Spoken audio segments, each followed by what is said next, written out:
Thomas Bennett sat at his worn oak desk, the kind that creaked with every movement, staring at the yellowed pages of a journal he hadn't touched in decades. At 69, his hands trembled slightly, not from age, but from the weight of the memories flooding back. The leather-bound book, its edges frayed, held dreams he'd buried long ago. A vision of a community library, a haven for kids to discover stories, for old folks to find solace in words.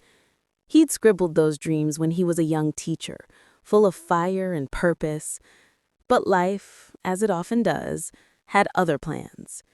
His son, Nathan, needed him, first as a boy, then as a man with a failing business. Thomas had poured every dime, every ounce of himself into keeping Nathan afloat. And what did he get in return? A cruel jab at a family dinner that still burned in his chest. It was 2 weeks ago, at Nathan's house in suburban Ohio.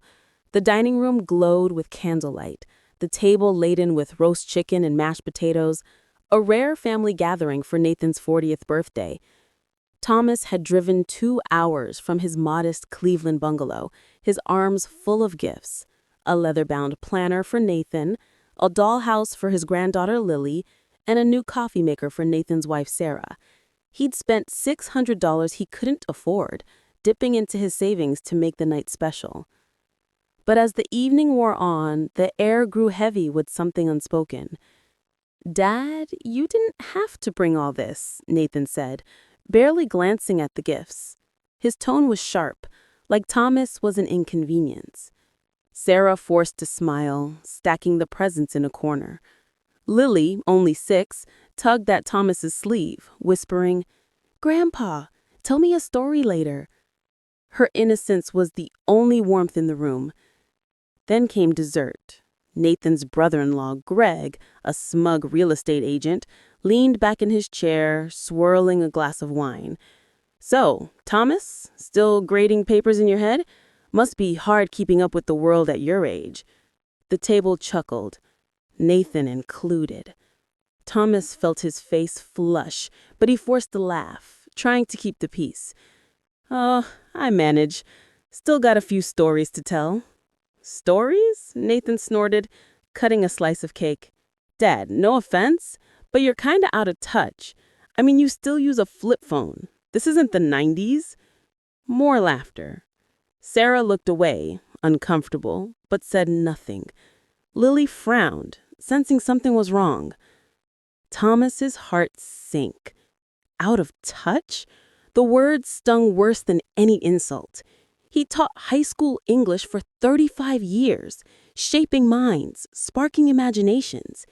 He sold his car to pay for Nathan's college, worked summer jobs to cover his wedding, and for the past 3 years sent $1,000 a month to keep Nathan's failing hardware store alive.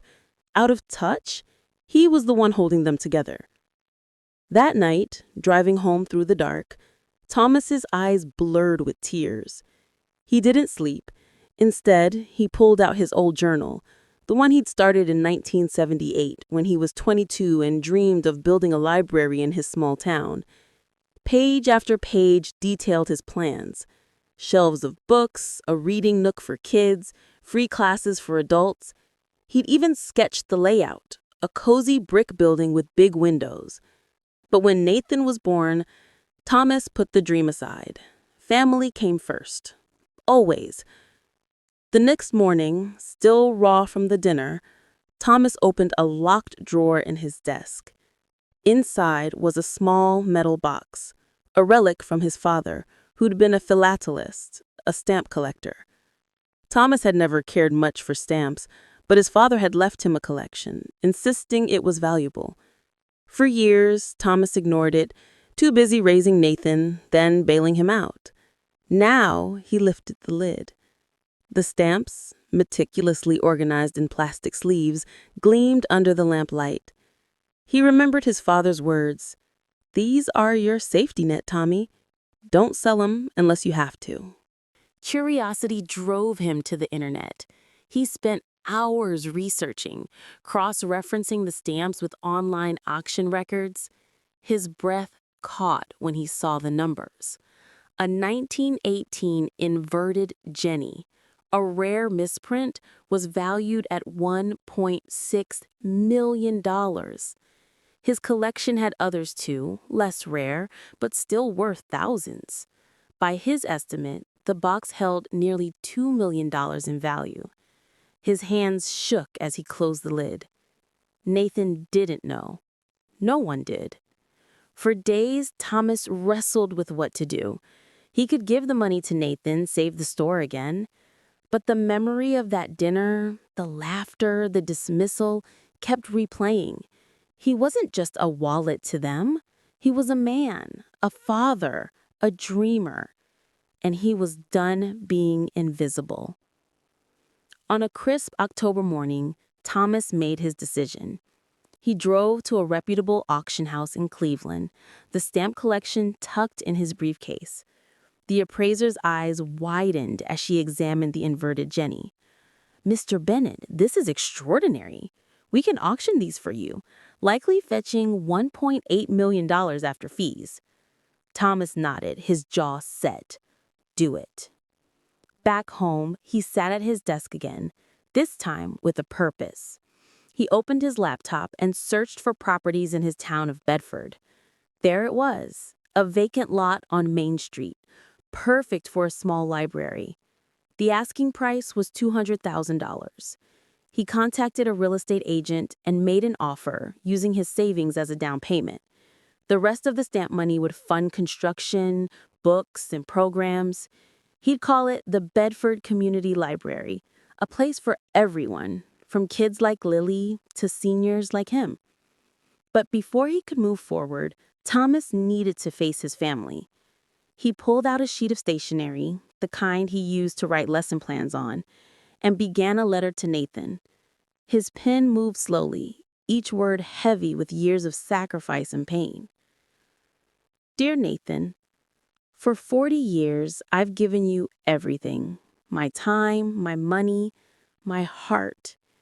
I sold my car to send you to college, worked nights to pay for your wedding, and sent $36,000 over the last 3 years to keep your store open.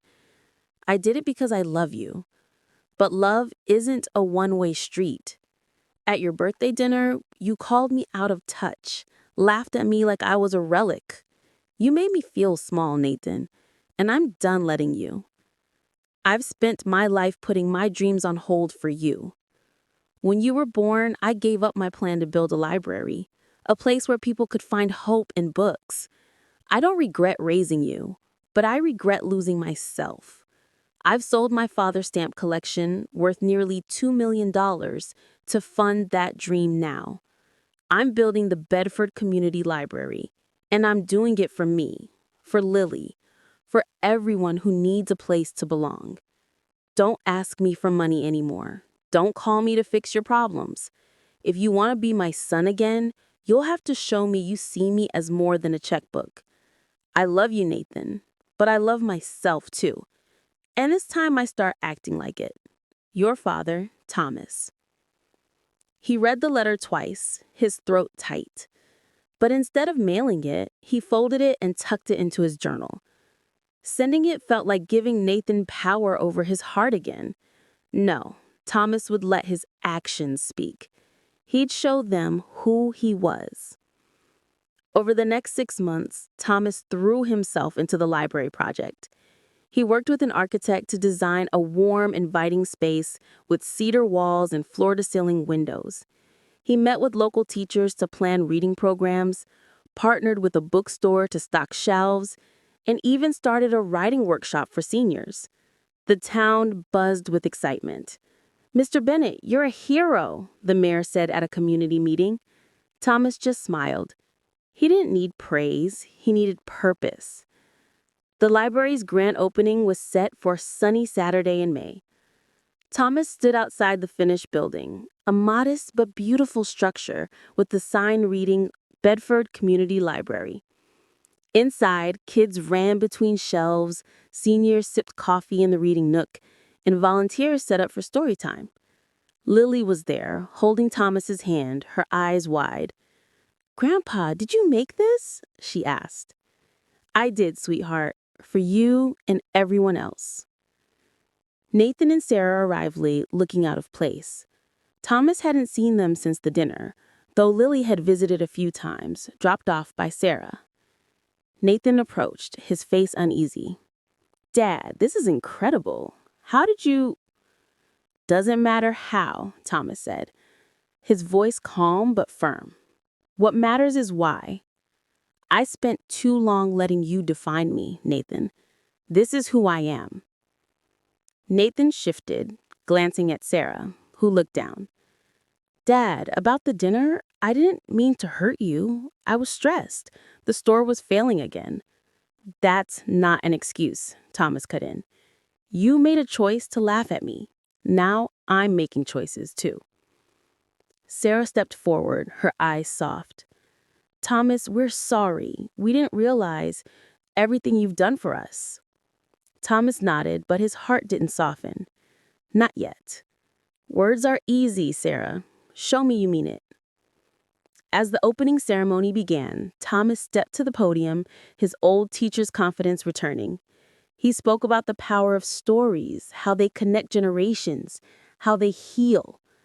The crowd applauded, and Lily hugged his leg, whispering, I'm proud of you, Grandpa. For the first time in years, Thomas felt whole. Nathan didn't reach out after the opening, but Thomas didn't care. He was too busy reading to kids, teaching memoir classes, and watching his library become the heart of Bedford. One evening, as he locked up, he found a letter slipped under the door. It was from Nathan. Dad, I was wrong. I took you for granted, and I'm ashamed. The store is closing, but I'm not asking for help. I just want to talk. Can we try again? Thomas read it, then tucked it into his journal, beside his unsent letter. He'd reply, but not yet. For now, he walked home under the stars, the weight of his old life gone. He wasn't just Nathan's father or Lily's grandpa. He was Thomas Bennett, the man who built a library, the man who found himself again.